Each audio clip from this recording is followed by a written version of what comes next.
Assalamualaikum, hai anak-anak semuanya, ketemu lagi dengan Bu Guru Fitria Ros. Hari ini Bu Guru akan menjelaskan materi IPS kelas 5, tema 7, subtema 2, yaitu tentang peristiwa penting seputar kemerdekaan. Namun, sebelum kita belajar, jangan lupa kita berdoa terlebih dahulu ya.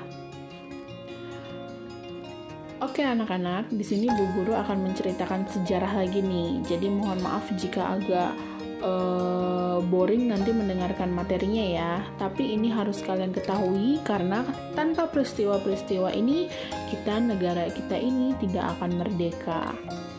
Peristiwa yang pertama adalah peristiwa BPUPKI. Apa sih BPUPKI itu? Nah, BPUPKI itu adalah Badan Penyelidik Usaha-Usaha Persiapan Kemerdekaan. Bahasa Jepangnya itu adalah Dokuritsu Junbi Kosakai. Ini sering banget keluar di ujian loh anak-anak, jadi kalian harus hafalkan ya. Nah, BPUPKI ini pertama itu didirikan sebenarnya oleh orang Jepang namanya Kumakichi Harada pada tanggal 1 Maret tahun 1945. Tapi BPUPKI ini baru diresmikan pada tanggal 29 April tahun 1945. Dan tugasnya dari BPUPKI ini adalah sebenarnya untuk mempelajari dan menyelidiki hal-hal yang berkaitan dengan aspek-aspek politik, ekonomi, tata pemerintah, dan hal-hal yang diperlukan dalam pembentukan negara Indonesia merdeka. Jadi, pembentukan BPUPKI ini adalah untuk mempersiapkan kemerdekaan kayak gitu. Nah, ini adalah si Kumakichi Harada yang mendirikan BPUPKI ini. Oke, kita lanjut. BPUPKI itu beranggotakan 67 orang anak-anak yang terdiri dari 60 orang anggota aktif atau dari Indonesia dan 7 orang anggota istimewa itu perwakilan dari Jepang. Dan anggota BPUPKI ini diketuai oleh orang Indonesia namanya Rajiman Widyodiningrat. Itu adalah sosok beliaunya. BPUPKI ini mengadakan sidang nih anak-anak. Sidangnya yang pertama itu diadakan pada tanggal 28 Mei sampai 1 Juni tahun 1945. Ini harus kalian ingat tanggal sidang pertamanya karena sering banget keluar di ujian ya. Dan sidang pertama ini itu menghasilkan dasar negara yaitu Pancasila. Ini sekilas tentang bagaimana persidangannya waktu zaman dulu itu.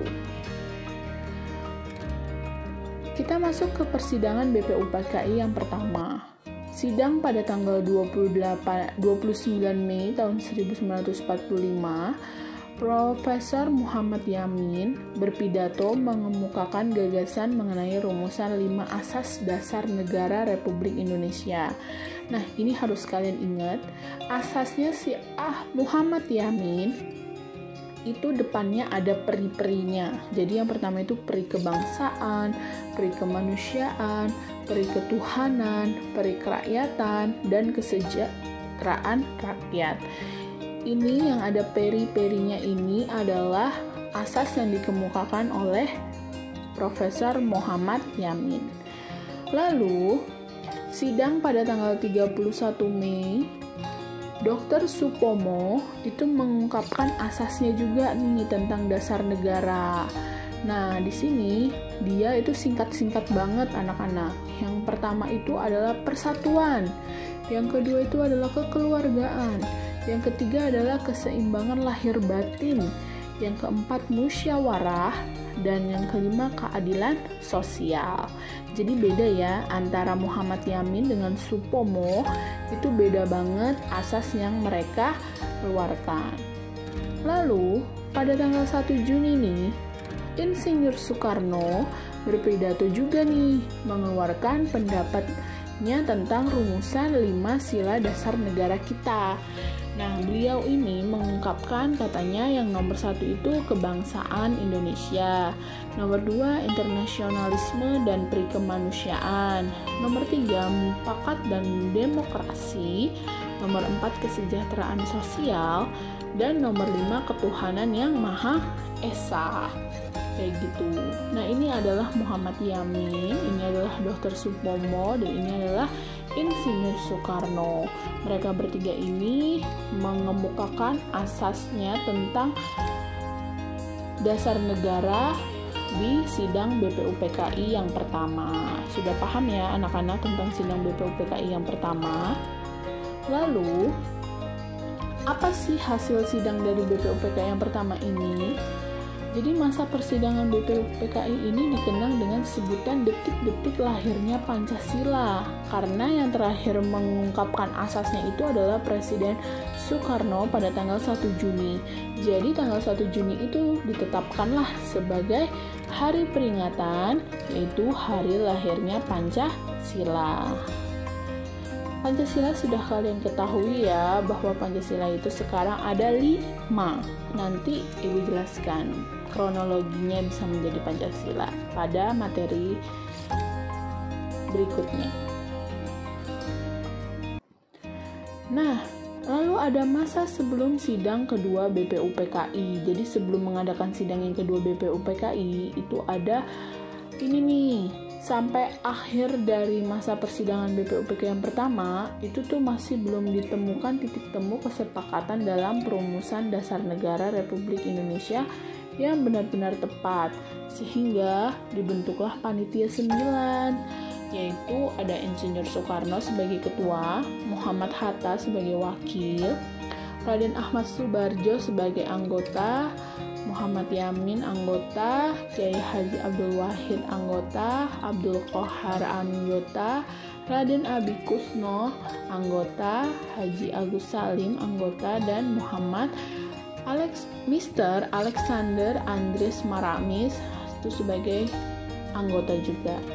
Jadi ada 9 orang nih anak-anak, dia membentuk panitia untuk membahas tentang dasar negara. Terus, sebagai ketua panitia 9, Insinyur Soekarno itu pada tanggal 22 Juni akhirnya melaporkan kepada BPUPKI tentang dokumen rancangan asas dan tujuan Indonesia Merdeka yang disebut dengan Piagam Jakarta atau Jakarta Charter. Menurut dokumen tersebut, dasar negara Republik Indonesia itu adalah sebagai berikut. Yang pertama, ketuhanan dengan kewajiban menjalankan syariat Islam bagi pemeluk-pemeluknya. Yang kedua, kemanusiaan yang adil dan beradab. Yang ketiga, persatuan Indonesia. Yang keempat, kerakyatan yang dipimpin oleh hikmat kebijaksanaan dalam permusyawaratan perwakilan. Dan yang kelima ini, keadilan sosial bagi seluruh rakyat Indonesia. Namun, di sila nomor 1 ini ada ketidakcocokannya anak-anak, karena di situ hanya menyebutkan agamanya itu Islam, jadi hanya menjalankan syariat Islam dan pemeluk-pemeluknya. Sedangkan di Indonesia itu memiliki banyak sekali agama. Jadi karena itulah sila nomor 1 itu berubah menjadi ketuhanan yang Maha Esa pada saat sekarang ini, kayak gitu. Nah, jika kamu mau tahu ini, apa sih Piagam Jakarta itu? Piagam Jakarta itu seperti ini. Isinya itu seperti isi dari undang-undang, kan, bahwa sesungguhnya kemerdekaan itu adalah hak segala bangsa, dan oleh sebab itu maka penjajahan di atas dunia harus dihapuskan. Itu kan isi dari Undang-Undang Dasar tahun 1945 yang setiap hari Senin itu kalian bacakan. Nah, tapi ada tambahannya nih di situ ya. Ternyata di dalam Piagam Jakarta itu ada dasar negara yang diselipkan, yaitu pada alinea atau paragraf keempat. Kalian bisa lihat itu yang di tulisannya di bold atau di huruf tebalkan, dihitamkan.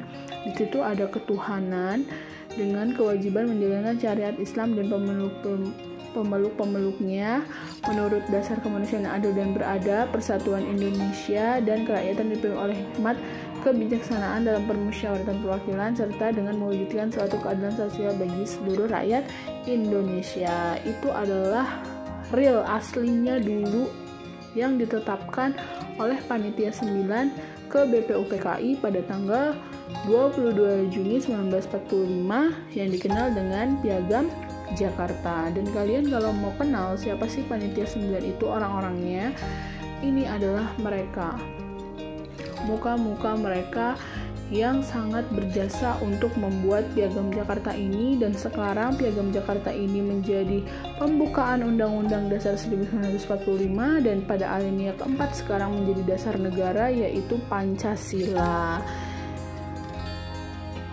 Nah, lalu terjadilah nih anak-anak persidangan BPUPKI yang kedua. Masa persidangan BPUPKI yang kedua ini berlangsung sejak tanggal 10 Juli 1945 hingga 17 Juli 1945. Sebenarnya agenda sidang BPUPKI kali ini tuh membahas tentang wilayah negara kesatuan Republik Indonesia, kewarganegaraan Indonesia, terus rancangan undang-undang dasar, ekonomi dan keuangan, pembelaan negara, serta pendidikan dan pengajaran. Nah, jadi di awal merdeka itu sebenarnya kita sudah membahas ini nih anak-anak, kayak gitu. Nah, ini adalah tahap sidang kedua BPUPKI. Terlihat lebih serius daripada sidang yang pertama karena di sini kita sudah ingin menjadi sebuah negara, kayak gitu, menuju menjadi sebuah negara yang seutuhnya. Lanjut, hasil sidang kedua BPUPKI itu terjadi pada tanggal 14 Juli. Nah, menghasilkan apa sih? Yang pertama, pernyataan tentang Indonesia merdeka. Lalu yang kedua tentang pembukaan Undang-Undang Dasar.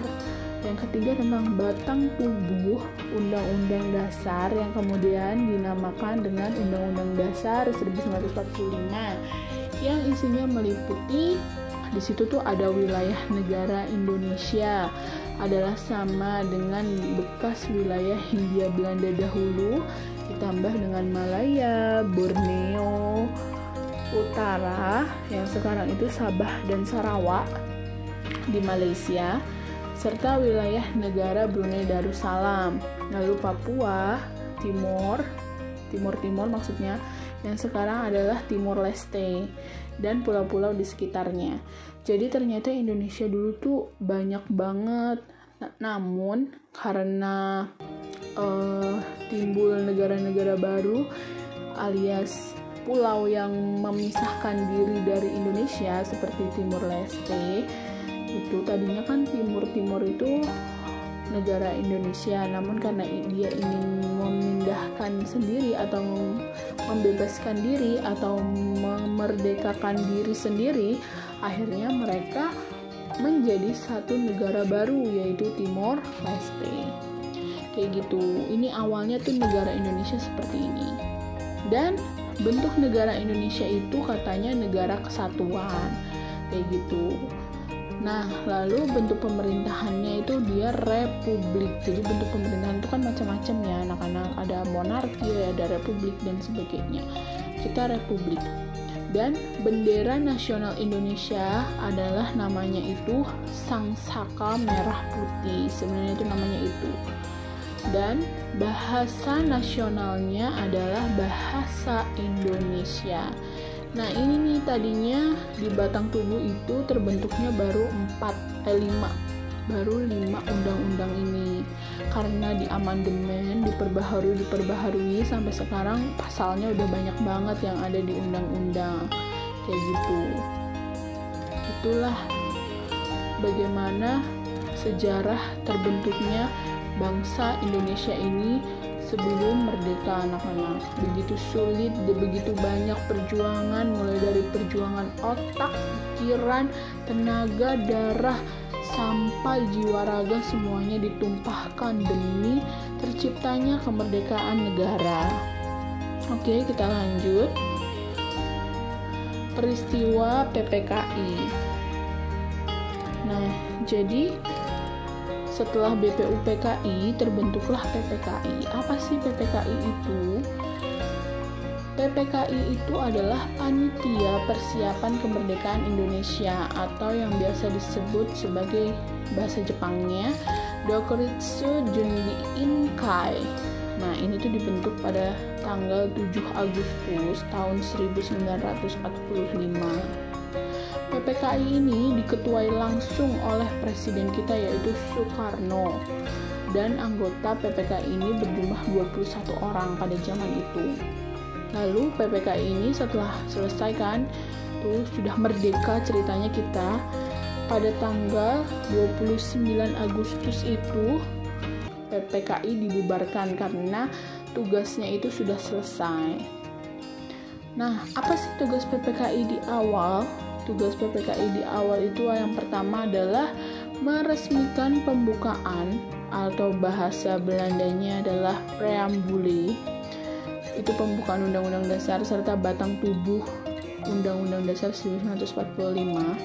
Lalu yang kedua, mempersiapkan perpindah kuasaan dari pihak pemerintah Jepang kepada Indonesia, kayak gitu.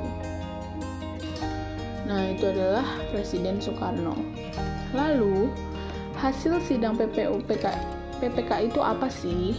Sidang PPKI ini pertama dilaksanakan pada tanggal 18 Agustus yang menghasilkan yang pertama mengesahkan Undang-Undang Dasar tahun 1945, memilih dan mengangkat Soekarno sebagai presiden dan Muhammad Hatta sebagai wakil presiden. Jadi setelah merdeka, sehari setelah merdeka itu kita mengesahkan ini nih, undang-undang disahkan, terus presiden diangkat dan diresmikan kayak gitu. Lalu tugas presiden itu dibantu oleh yang namanya Komite Nasional Indonesia. Jadi dulu tuh belum ada menteri. Jadi namanya baru Komite Nasional Indonesia. Dan MPR DPR itu dulu belum ada juga. Kayak gitu. Lanjut, hasil sidang yang kedua itu pada tanggal 19 Agustus yang menghasilkan barulah nih terbentuk menteri. Menterinya baru ada 12 dan 4 menteri negara. Lalu pembentukan pemerintah daerah seperti gubernur, wali kota gitu baru dibuat. Dan Indonesia itu hanya baru terbagi menjadi 8 provinsi dulu dan yang memimpin itu gubernur. Jadi kalau sekarang itu kan ada 36 provinsi ya. Sekarang itu. Jadi kalau dulu itu baru 8. Nah, 8 provinsi itu dari dulu sampai sekarang terjadi pemekaran yang akhirnya banyak deh sekarang provinsi di Indonesia. Kayak gitu ya anak-anak. Lalu hasil sidang PPKI yang ketiga adalah ini dilaksanakannya pada 22 Agustus ya. Yang pertama itu membentuk KNI atau Komite Nasional Indonesia. Kayak gitu ya. Lalu membentuk PNI, Partai Nasional Indonesia, dan membentuk Badan Keamanan Rakyat. Jadi di sini mulai ada kayak MPR DPR-nya tapi namanya bukan MPR DPR kayak gitu kan. Lalu sudah mulai ada partai-partai di sini kayak gitu ya. Terus di sini juga udah mulai ada TNI tapi namanya bukan TNI dulu, masih Badan Keamanan Rakyat kayak gitu ya. Sekarang gitu kan. Jadi sorry tadi ada ralat, ternyata provinsi Indonesia sekarang itu 34 provinsi ya. Yang awalnya itu 8 provinsi dan sekarang itu 34 provinsi. Lanjut, ada peristiwa Rengas Dengklok. Nah, peristiwa Rengas Dengklok ini itu terjadi karena di Jepang itu sedang terjadi pengeboman kota Hiroshima. Ini kalian harus ingat-ingat ya. Kota Hiroshima pada tanggal 6 Agustus 1945 itu sedang dibom. Dan di Nagasaki juga dibom pada tanggal 8 Agustus. untuk dibomnya itu sama sekutu, yang menyebabkan Jepang ini tuh kalah kan dari sekutu, dan akhirnya pemerintahan Jepang tuh kosong di Indonesia. Mereka semua pada ke Jepang, mikirin negaranya sendiri, nggak mikirin negara jajahannya gitu. Akhirnya golongan muda nih, anak-anak muda itu mendesak Soekarno dan Hatta untuk segera memproklamasikan. Jadi mumpung Jepang nggak ada, ayo cepetan kita proklamasikan kemerdekaan kita, kayak gitu. Tapi golongan tua tuh menolak, katanya inilah belum siap lah, belum matang, kayak gitu kan. Nah akhirnya si golongan muda ini menculik atau mengasingkan Soekarno dan Hatta ke Rengas Dengklok. Kenapa sih Bu harus diculik? Karena supaya Soekarno dan Hatta itu tidak mendengar perkataan-perkataan dari golongan tua ataupun orang-orang lain yang untuk melama-lamakan proses proklamasi. Jadi mereka tuh harus fokus untuk mempersiapkan kemerdekaan Indonesia, kayak gitu. Nah, pada 17 Agustus tahun 1945 akhirnya dikembalikanlah Soekarno dan Hatta, dan mereka sudah siap, mereka berdua tuh udah siap dengan kemerdekaan Indonesia. Akhirnya di Jalan Pegangsaan Timur nomor 56 jam 10 pagi dikumandangkanlah proklamasi kemerdekaan Indonesia itu. Sebelumnya itu naskah proklamasi diketik dulu pakai ketikan gitu kan, diketiknya oleh Sayuti Melik. Lalu ngetiknya itu di rumah Laksamana Muda Maeda, jadi ini dia orang Jepang. Dan bendera merah putihnya itu dijahit dulu oleh Ibu Fatmawati. Lagu kebangsaannya itu diciptakan oleh Wage Rudolf Supratman, serta pengibaran benderanya itu dipilih nih orangnya. Jadi dari dulu sampai sekarang juga untuk mengibarkan bendera itu hanya orang-orang muda yang terpilih, kayak gitu. Jadi pengibar bendera dulu itu adalah Latif Hendraningrat, yaitu sebagai penarik benderanya, lalu Suhut Sastrokusumo sebagai pembentang benderanya, dan ada Sutratri Karma Trimurti, dia sebagai pembawa benderanya. Jadi memang ketiga orang ini dari dulu sampai sekarang memang dipilih oleh presiden langsung atau dari negara langsung gitu kan ya, untuk mengibarkan bendera yang sangat sakral ini, kayak gitu. Jika kalian mau lihat orangnya, ini adalah Sayuti Melik, lalu ini adalah Laksamana Muda Maeda, itu adalah Ibu Fatmawati, dan ini adalah Bapak Wage Rudolf Supratman. Dan itu saat pengibaran bendera yang dilihat langsung oleh Presiden Soekarno dan Muhammad Hatta. Oke, sudah ya anak-anak, sudah paham ya? Nah, terima kasih sudah menonton video dari Bu Guru tentang sejarah seputar proklamasi kemerdekaan Indonesia. Mudah-mudahan ilmunya bermanfaat dan kalian bisa paham tentang materi hari ini. Kita akhiri dengan membaca Alhamdulillahirabbil alamin. Jangan lupa anak-anak yang belum subscribe, di subscribe channel Bu Guru, di like dan di share ke teman-teman kalian ya. Kita bertemu di video Bu Guru selanjutnya. Bu Guru akhiri. Wassalamualaikum warahmatullahi wabarakatuh. Dadah anak-anak.